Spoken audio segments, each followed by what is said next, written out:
బొకేలు, శాల్వాలు ఇదైతే చాలా ఇంట్రెస్టింగ్గా ఉంటుంది. ఇవన్నీ కూడా ఒక టూరిజం మంత్రిగా ఉంటూ అలాగే దానికి సంబంధించి డెవలప్ చేయడంలో భాగంగా చేస్తే కిషన్ రెడ్డి దగ్గర ఉన్న ఒక ప్రత్యేకత ఏంటి అంటే, ఒక లీడర్ అన్నాక చాలామంది ఏం చేస్తారు, కలవడానికి పోతున్నారు అంటే సామాన్యుడి నుంచి సెలబ్రిటీల దాకా ఒక ఫ్లవర్ బొకే, ఒక శాల్ తీసుకొని వెళ్తారు. కానీ కిషన్ రెడ్డి దగ్గరికి వచ్చే వాళ్ళకు ఆయన చెప్తాడట, మీరు బొకే దేకండి, మీరు బొకే తేవాలనుకున్న డబ్బులతోటి పుస్తకాలు తీసుకురండి, ఆ పుస్తకాలు నాకు ప్రజెంట్ చేయండి అని చెప్తారట. గిన్ని నోట్బుక్లు కొనుక్కొని గీనేం చేసుకుంటాడు అనుకుంటారా? ఆ పుస్తకాలన్నింటినీ ఆయన సిగ్మెంట్లలో నిరుపేదలుగా ఉన్న విద్యార్థులకు ఇస్తాడట. ఒక్క రోజులో వాడిపోయే పూల కోసం వేలు ఖర్చు పెట్టే బదులు ఆ వేలను పుస్తకాల రూపంలో మీరు అందిస్తే ఎంతోమందికి చదువు అని వెలుగునందించి రేపు భావి భారత పౌరులుగా తీర్చిదిద్దొచ్చు అనే ఒక కాన్సెప్ట్ ఉన్న ఏకైక లీడర్ కిషన్ రెడ్డి మాత్రమేనట. ఇక కిషన్ రెడ్డి సికింద్రాబాదు, అంబర్పేట నియోజకవర్గం వీటికి ఏం చేశారు అంటే, కేంద్ర మంత్రిగా ప్రధాని మోదీ అవకాశం ఇవ్వడంతోనే అంబర్పేటలో అనేక అభివృద్ధి సంక్షేమ కార్యక్రమాలను కూడా చేపట్టారు. ఎంపీగా గెలిచిన తర్వాత ఇందాక నేను చెప్పా కదా, ఎవరైతే పూల బుకేలు, శాలువాలు తీసుకొని వస్తుంటారో వాళ్ళందరికీ పుస్తకాలు ఇవ్వమని, ఆ పుస్తకాలన్నింటినీ కూడా ప్రభుత్వ పాఠశాలలో చదువుకునే పేద పిల్లలకు పంపిణీ చేస్తాడు. అంతేకాదు మహిళా సాధికారత, ఎక్కడైతే విద్య ఉంటుందో, ఎక్కడైతే మహిళ చైతన్యంగా తన కాళ్ళ మీద తాను నిలబడి, అంటే వాళ్ళ కాళ్ళ మీద వాళ్ళే నిలబడతారు, నేను చెప్పింది ఆర్థికంగా, మళ్ళీ కింద సెటైర్లు వేసుకుంటూ కామెంట్ పెట్టకండి, ఆర్థికంగా ఏ మహిళ అయితే సాధికారత సంపాదిస్తుందో ఆ కుటుంబం ఖచ్చితంగా కూడా ఎలాంటి సమస్య లేకుండా ఉంటుంది. ఇంట్లోనే కాదు సమాజంలో మార్పు రావాలన్నా మహిళ అభివృద్ధి, మహిళ తన కాళ్ళ మీద తాను నిలబడేంత సంపాదన, మహిళ ధైర్యంగా సమాజంలోకి రావడం చాలా ముఖ్యం. ఆ దిశగా పోచమ్మ బస్తీ అంటే బాగంబర్పేటలో ఉంటుంది. ఇది బర్కత్పురాలో ట్రైనింగ్ సెంటర్లను ఏర్పాటు చేసి టైలరింగు, బ్యూటీషియన్, మర్గం, జూట్ బ్యాగ్స్, సబ్బులు, కొవ్వొత్తులు ఇవన్నీ తయారు చేయడం మీద ట్రైనింగ్ ఇవ్వడమే కాదు, ట్రైనింగ్ ఇచ్చిన తర్వాత వాళ్ళకు ముద్ర ఇలాంటి వాళ్ళ ద్వారా చిన్న చిన్న లోన్లను అందిస్తూ అభివృద్ధి పంతాలో మహిళలను తీసుకెళ్లడానికి ఆయన సిగ్మెంట్లో ఎస్పెషల్లీ కష్టపడుతూ వర్క్ చేస్తున్నారట. అంతేకాకుండా యువతకు సంబంధించి, మహిళలకు సంబంధించి కంప్యూటర్, స్పోకెన్ ఇంగ్లీష్ శిక్షణా తరగతులు కూడా నిర్వహిస్తున్నారట. 16,000 మంది మహిళలు శిక్షణ పొందుతూ ఎంతోమంది స్వయం ఉపాధి పొందుతూ తమ కాళ్ళ మీద తాము నిలబడ్డారు. దీనికి కిషన్ రెడ్డియే కారణమని అక్కడ చాలామంది మహిళలు చెప్తున్నారు. అలాగే ఇంటి వద్దే పశువులకు వైద్య సేవలను అందించేందుకు వీలుగా దీనికి సహకారం ఏర్పాటు చేసింది సంజీవని పశు సేవా కేంద్రాన్ని 2023 జనవరి 20న ప్రారంభించారు. ఎవరికైనా ఇంటి దగ్గరే ఉండి పశువులను తీసుకొచ్చి వైద్యం అందించలేని స్థితిలో ఉంటే 1800-103-2019 లేదా 1800-599-2016 ఈ నెంబర్లో కాల్ చేసినామనుకో డాక్టరే ఇంటి దగ్గరికి వెళ్ళి వాటికి వైద్యం చేస్తుంటాడు. దీనికోసం 50 రూపాయలు మాత్రమే చెల్లించాల్సి ఉంటుంది.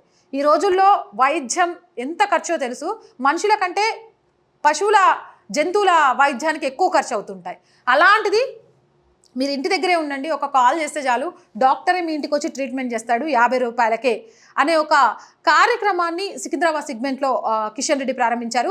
చికిత్సకు సంబంధించి అన్ని సేవలు కూడా ఉచితంగా ఉంటాయి. ఓన్లీ వాళ్ళు వచ్చినందుకు 50 రూపాయలు మినిమం. ఆ 50 రూపాయల ఫీజు కూడా పెట్టలేదనుకో ఇక ఖాళీగా ఉన్నోడల్లా ఫోన్ చేసి ఏదో ఒకటి చెప్తా ఉంటాడు. మినిమం చెల్లించాలి అంటే ఒక భయం ఉంటుంది, ఒక రెస్పాన్సిబిలిటీ ఉంటుంది, దానికోసం కేటాయించడం జరిగింది. అలాగే అంబర్పేట నియోజకవర్గ ప్రభుత్వ పాఠశాలకు 100కు పైగా టాయిలెట్ క్లీనింగ్ మిషన్లను పంపిణీ చేశారు.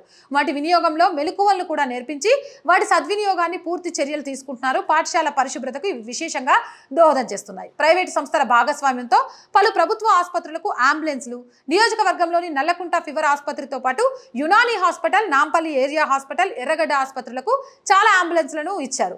నియోజకవర్గంలోని పలు పబ్లిక్ హెల్త్ కేర్ సెంటర్లకు షెడ్లు ఏర్పాటు చేయడం, హెల్తీ బేబీ షోస్ వంటి కార్యక్రమాలు నిర్వహిస్తూ అసలు పౌష్టికాహారాల విలువేంటి, ఎందుకు పిల్లల్ని పోషకాహారాలు పెట్టి పెంచాలి, ఆ పోషకాహారాలు అంటే ఒక మధ్యతరగతి, ఒక మిడిల్ వాళ్ళు ఎలా భరిస్తారు, దీనికోసం ఎస్పెషల్లీ పోషణ అభియాన్ కిట్లు వీటన్నిటిని పంపిణీ చేస్తూ ఆరోగ్యవంతమైన పిల్లల్ని వారి కుటుంబాలకు ఇవ్వాలి అనే ఉద్దేశంతో ఒక కార్యక్రమాన్ని చేపట్టడం కూడా జరిగింది. అలాగే ఆధ్యాత్మిక పరిమళాలు, ఎక్కడైతే సనాతన ధర్మం, మన ఆధ్యాత్మికత తెలుసుకోగలుగుతామో అప్పుడు ఏమవుతుంది అంటే ఖచ్చితంగా మన దేశం అనే ప్రేమ పెరుగుతుంది. దానికోసం ప్రతి సంవత్సరం బతుకమ్మ సీజన్లో బతుకమ్మ సంబరాలు, అలాగే కార్తీక మాసంలో అయ్యప్ప పడి పూజలు, ఆషాఢ మాసంలో బోనాల ఉత్సవాలు ఇవన్నీ కూడా అంగరంగ వైభవంగా నిర్వహిస్తారు. వీటితో పాటు దసరా, వినాయక చవితి యథామామూలుగా జరుగుతూనే ఉంటుంది. వీటికి సంబంధించి ప్రత్యేక చర్యలు తీసుకుంటారు. కేంద్ర మంత్రిగా తొలిసారి రాష్ట్రానికి విచ్చేసినప్పుడు ప్రజల ఆశీర్వాదం తీసుకునేందుకు జన ఆశీర్వాద యాత్ర చేపట్టారు. ఆ యాత్రలో అంబర్పేటలో పర్యటించినప్పుడు ప్రజల స్పందన చూసి తీవ్ర భావోద్వేగానికి గురయ్యారు. అలాగే అవకాశం చిక్కినప్పుడల్లా అంబర్పేటలోని పాదయాత్ర చేపడుతూ ప్రజల సమస్యల్ని ప్రత్యక్షంగా తెలుసుకుంటూ వాటిని అధికారుల దృష్టికి తీసుకెళ్తూ పరిష్కారానికి కృషి చేస్తూ ఉంటారు. యువత ఆకాంక్షలు నెరవేరేలా కౌశల్ మహోత్సవ్ పేరిట 3-4 జూన్ 2023లో జాబ్ మేళా కూడా నిర్వహించారు. ఈ మేళాలో 220 కార్పొరేట్ కంపెనీలకు ఇంటర్వ్యూలు, 1000 మందికి పైగా ఉద్యోగ పత్రాలు, ఉద్యోగ నియామకాలని అందజేశారు. దివ్యాంగులకు బ్యాటరీ ట్రైసైకిళ్లు, అలాగే ఉపకరణాలు పంపిణీ చేశారు. రత్నానగర్ బస్తీలో కమ్యూనిటీ హాల్లు, Bapunagar, Pochammapalli, Kacheguda RTC depot, Zinda Tilismath Nagar, Bharat Nagar main చెరువుకు శ్మశాన వాటికలు, ఇందిరానగర్, చప్పల్ బజార్ తదితర ప్రాంతాల్లో బోర్లు, పంపు సెట్లు. ఇక కరోనా టైంలో కిషన్ రెడ్డి చేసిన సేవ ప్రతి ఒక్కరికి గుర్తుంటుంది.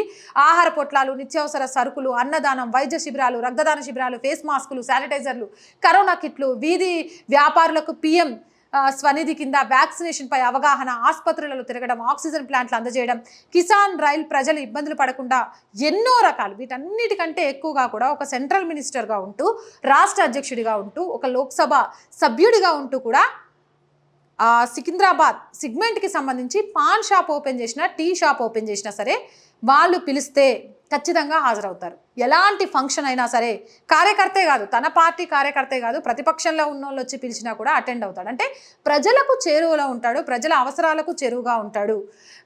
ఇది కిషన్ రెడ్డి ఏం చేశాడు అని అడుగుతున్న ప్రతిపక్షాలకు సంబంధించి కిషన్ రెడ్డి చేసింది ఇదే అంటూ ఒక వార్త అయితే సోషల్ మీడియాలో హల్చల్ చేస్తోంది. ఏ నాయకుడైనా మంచి చేసినప్పుడు సమాజానికి తెలియచేయాల్సిన బాధ్యత మీడియాపై ఉంటుంది.